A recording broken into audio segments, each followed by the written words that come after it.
Bonjour, bonjour, bienvenue sur Comics Party, j'espère que vous avez la forme. Heureux de retrouver pour un nouveau numéro de Sur les Traces 2 consacré aujourd'hui à Venom et Carnage, puisque vous le savez, il y aura un film Venom l'année prochaine avec Carnage dans le film également. Deux personnages de l'univers de Spider-Man créés par Steve Ditko et Stan Lee. Stan Lee à qui on pense tout particulièrement aujourd'hui, puisque vous le savez, il a perdu il y a quelques jours sa femme, Joanne, qu'on avait notamment pu voir à ses côtés dans le film X-Men Apocalypse et qu'il a beaucoup soutenu et aidé dans ses divers projets. Bonne émission à toutes et à tous.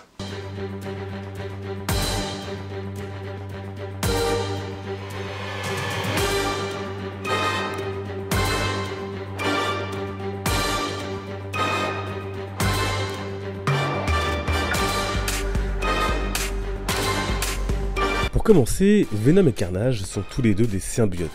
Pour ceux qui ne le savent pas, ce sont des organismes extraterrestres qui fusionnent avec d'autres organismes vivants, typiquement les êtres humains, pour survivre. Ces parasites sont réputés pour se nourrir de l'adrénaline de leurs hôtes, ils sont agressifs et donnent des capacités à leurs porteurs. Ils prennent peu à peu le pas sur sa personnalité. Bien, maintenant que le cadre est posé, revenons à Venom, dont on a pu faire la rencontre pour la première fois en 1984 dans The Amazing Spider-Man 252. À cette époque, le premier humain qui l'a infecté fut Peter Parker, durant les guerres secrètes. À son retour sur Terre, il se rendit assez vite compte que quelque chose n'allait pas, malgré les nouvelles capacités que lui offrait son nouveau costume. Plus tard, c'est Red Richards qui lui apprendra qu'il s'agit en réalité d'un organisme vivant. Il arrivera à le déloger grâce à des vibrations soniques, une de leurs faiblesses avec le feu. Mais on reparlera de ce comics dont est issue cette histoire après la chronique. Mais l'autre plus connu reste sans nul doute le journaliste Eddie Brock. Alors qu'il publie une série d'enquêtes sur un homme qu'il croyait être un criminel, Spider-Man et Daredevil arrêtent le vrai coupable. Viré, lâché par ses proches, le reporter tombe en dépression. Alors qu'il allait mettre fin à ses jours, il reçoit le symbiote, dont vient alors de se débarrasser le tisseur, et l'accepte en devenant Venom. Poussé par ses ressentiments, il deviendra l'un des pires ennemis de l'homme araignée.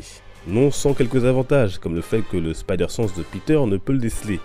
De plus, Venom connaît sa véritable identité. Mais aussi improbable que cela puisse paraître, Peter et Venom ont aussi été alliés. Il s'agissait alors de vaincre un nouvel ennemi, Carnage, son fils, comme nous le verrons après. Mais Venom n'a pas affronté que l'homme araignée.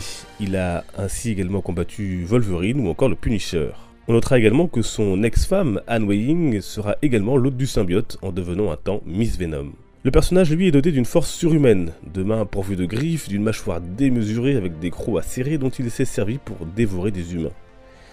Le symbiote possède aussi des capacités de métamorphe. Il forme autour de son hôte une espèce de costume vivant, en l'occurrence ici noir. Notons que plus tard, Brock, séparé du symbiote, deviendra anti-Venom, grâce aux cellules du parasite restées dans son organisme. Il pourra purifier les cellules ou encore séparer un symbiote de son hôte. D'autres personnages ont ensuite été Venom, comme Angelo Fortunato, mais aussi le Scorpion ou encore Flash Thompson.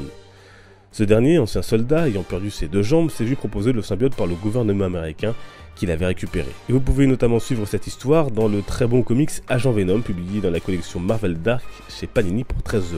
Parlons à présent de Carnage, rien que son nom en dit long. En effet, il est plus violent encore que Venom, ne se souciant pas des victimes qu'il fait.